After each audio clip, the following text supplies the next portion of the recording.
Tonight we're going to be covering a brand new site that just launched yesterday, and it is Duel Chronicles. Now, Duel Chronicles is a TCG variant of what Road of the King is.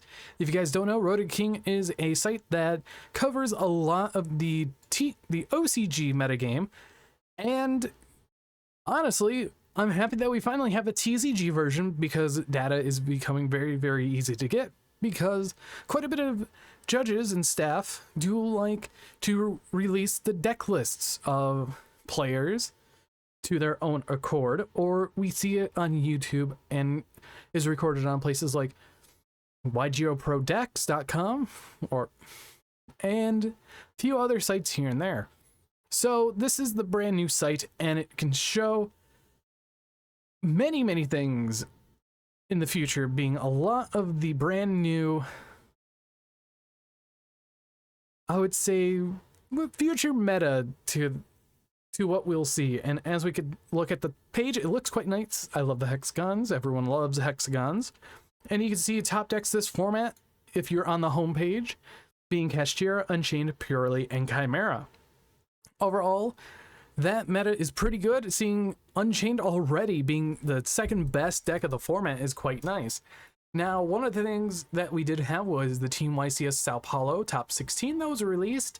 And as we could see, 29% is Kashtira, 18% Unchained, 10% Pearly, 8% Chimera, 4% Dragonlink, 4% Labyrinth, Marinesis, Vanquished Soul, and there was many others, being Infernal Knight, Mathmech, Melfi Sprite, Rescue Ace, Rika Sun Avalon, Runic Fur Higher Sprite, Scareclaw Manademian, and Tearlament. So this top 16 was very well versed, but almost 1/4 of the decks, half the deck, 1/4 of the decks were Kashtira.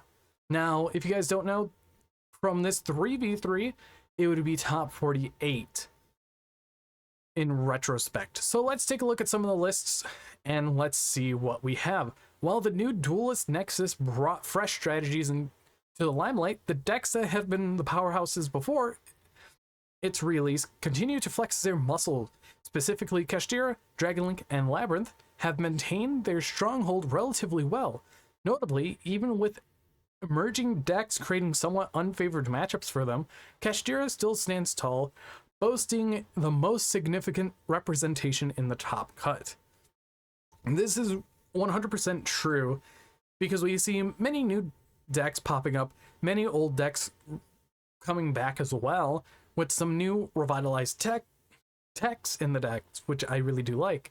Now, first off, interestingly, Labyrinth saw a slight evolution in one of the top lists by integrating a compact Unchained engine. This engine allows players to convert free Labyrinth bodies into Unchained Soul Lord of Yama, enhancing interruption capabilities through Escape of the Unchained and Unchained Soul of Rage. This tactic is not only activates the effects of Labyrinth monsters, but also harness Unchained Soul Lord of Yama to resurrect any fiend from the graveyard. Now we have the top 8 Team YCS Sao Paulo, and we have Jorge Valverde on his Kashtira deck. Now, a few things that I do want to point out here. A few of these techs in the deck are very interesting, as we could see Odd-Eyes Absolute Dragon with Rebellion Dragon and Rebellion Dragon, the bigger version, so you can summon on top of many others.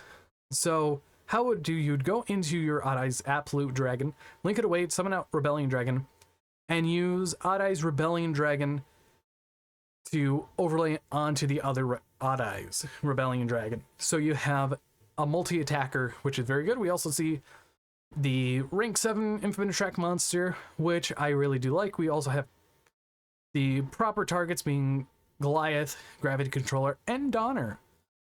Gravity Controller is useful, so you can link away the Odd-Eyes Absolute Dragon, but also Goliath is great to attach to a Rise Heart.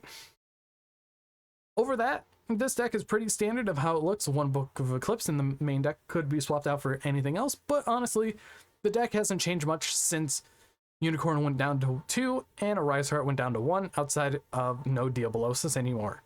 Now we have the first place team. We have Ruben Penar. Well, I'm just gonna say Ruben with Bestial Dragon Link. I definitely think that this deck might get hit on the ban list, but let's take a look at some of the unique techs that there are. We can see Chaos Angel is being ran because this card is absolutely amazing with how this deck actually interacts with it, along with other cards like Exceed Encore for Pearly in the extra deck or side deck, with the one Fantastical Dragon Phantasme in the side and the one Scarlet Red Dragon Archfiend for Burn for Time, which does come up time and time again.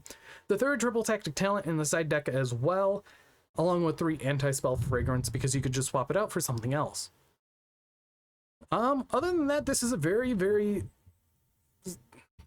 very good list, and very trying to form the words. Very streamlined because most of the players run 40, but we have 45 in this list, which I really do think is the better of that. We also have Sergio's Labyrinth list on the Unchained engine being 1 red dog, and then we also have in the extra deck 2 Rage, 2 Anguish, 2 Abomination, 3 Yama, and he's also teching double Daruma Cannon in the main, and we also have the 1 Unchained Trap as well. Overall, this is a very standard list for how Labyrinth works and looks, and honestly, I'm fine with it. 1-dimensional barrier and Eradicator in the side deck because you can reset them and loop them, so there's that. We have the brand new Unchained list, as we could see, Pack out here taking first place as well. Now, one of the things I do want to talk about is this blurb. The Unchained archetype newly forfeited by its enhancements, or fortified by its enhancements in the Duelist Nexus set, ranked as the second most represented. The additional, particularly the commanding Unchained Soul Lord of Yama, has undeniably elevated the deck's competitiveness. The deck now boasts consistent link strategies and can swiftly deploy formidable cards like Nightmare Griffin, effectively restricting the opponent's monster effects while simultaneously fortifying its position with Unchained traps. Of particular interest, the top performing Unchained deck lists, notably the winning and the third place finished, incorporated 3 copies of Dark Contract with the Gate.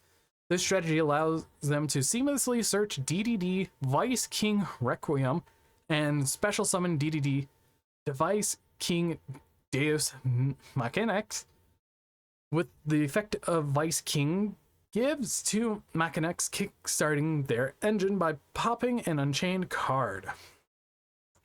These lists are not currently available for us to include, but with this article will be updated when they are. Now, we do have the list, and honestly, this list is pretty nuts. So much consistency in one deck. As we can see, we have 3, 2, 1. So pretty much you're running 3 red no matter what, 2 Raika, I believe, and 1 Samsara, 3 red dog, 1 blue dog, 1 of the light blue dog, and 1 abominable Unchained Soul, 1 disaster, 1 abominable, which is completely fair. We have triple tour guide, 1 fiendish Rhino Warrior, 1 Vice Requiem. The gates. This deck is insane, and I'm really impressed with how this deck did. Now, being able to use the 2 new level 6s to go into Wave King or High King Caesar is very amazing because it's a double negate, and you can also put it up into a Machinax, which is very useful. I'm surprised that Pack has only run 1 Anguish, but that's absolutely fine because most of the time you do need 1. Sometimes, very rarely, you need a second. But overall, this deck is pretty nuts. In the side deck, as we can see, the 2 other talents, we also have Daruma Cannon, evenly matched, anti-spell. We also have Trap Track, which is very good, and a Dimensional Barrier. He's on 43 cards, but with how consistent, or how much consistency pieces there are, this deck is truly very well thought out. Now we also have Kamal Crook's Kashtira list, which he also took first place. So the first place lists were Dragon Link, Unchained, and Pearly. Having demonstrated its powers or prowess in the recent NAWCQ, Purely continues to be a formidable deck in the metagame. Purely received an additional boost in consistency from its newly acquired card E Purely Noir. This new card ensures its opening move in the game remains markedly steadfast, primarily through its ability to consistently set up per Yeep. So, as we can see, Kamal is running Kashtira Fenrir in the main deck as it's an additional body along with Nibiru. This is a very, very standard deck right now for going second and going first, because if you're going first, you can swap out the Nibirus for something else. If you're going second, you can put in the crossouts and playing the 1D barrier. Now, as we can see in the extra deck, 2 Happiness, 2 Beauty, 1 Plump Noir, and double X Noir, which is very standard, double Zeus as well. One thing that I'm not playing over what he's playing, he's running Book of Eclipse while I'm running Book of Moon. And honestly, I really like this list. I might have to try it out, but we will have a ban list in the next few weeks, so there's definitely one of the things to watch out for. In the side deck, we also have the Exceed Encore for the mirror matches, Crossout Designator because it's very, very good in how this whole entire deck runs. Next, we have introduced in the new in Duelist Nexus the Chimera archetype, especially with its Premier Fusion monster, Chimera, the King of Phantom Beast, and has piqued the interest of many. It's been interesting observation to see players combining Chimera with branded strategy, harnessing the capabilities of branded fusion to bring both formidable monsters like Mirajade the Iceblade Dragon and Rimbrum the Striking Dragon, while allowing them to add their combo starter with Gazelle, the King of Mythical Claws. So, this deck has many, many starters, being Mirrored Sword Knight, Cornfield Kotor, and also Gazelle, the King of Mythical Claws. All those are starters. You also have Branded Fusion as a starter, and you just have enough starters to go wild. As Kotar gets Sword Knight can summon out Berfamot can search out multiple copies or multiple cards, which is very useful. And being able to summon out Chimera, the King of the Phantom Beasts, and ripping a card out of your opponent's hand during the end phase is very useful. Now we can see that they are on a hand trap suite of 3 Ash Blossoms, 2 Ghost Mourner, 2 Droll, and 1 Veiler, with double Imperm and triple Crossout, because this is technically a branded deck, and you do need Crossout Designator, but sometimes you don't need it if you have Chimera Fusion to go into multiples. Now, in the extra deck, I do want to talk about some things. We have Cross Sheep, because this card's actually very amazing in this deck. Double Guardian Chimera, another very powerful extra deck monster for a deck like this to gain more advantage on your opponent's turn. Also, 2 of the Chimera, the Illusionist Beast, or Illusion Beast, in the extra deck instead of 2 Chimera. Oh, that's very interesting. Overall, this deck is pretty solid. And very, very nice extra deck too, where you have the 3rd Droll, the Effect Veiler, the Shifter, just for the crossout for game 2 and 3, because this deck utilizes the graveyard quite a bit. So I definitely could see that people are starting to play crossout more, which I really do like. And next we have a Spotlight, being Rescue Ace. While its presence wasn't dominant, the Rescue Ace deck certainly warranted Spotlight attention. Getting a solid boost in Duelist Nexus, the spell Emergency, the archetype seems re-energized. A promoted strategy employed by players was using Puzzle Amino, the drop-in deleter, to craft Gigantic Sprite, which then facilitates summoning of Nightmare Corruptor Ibli directly from the deck.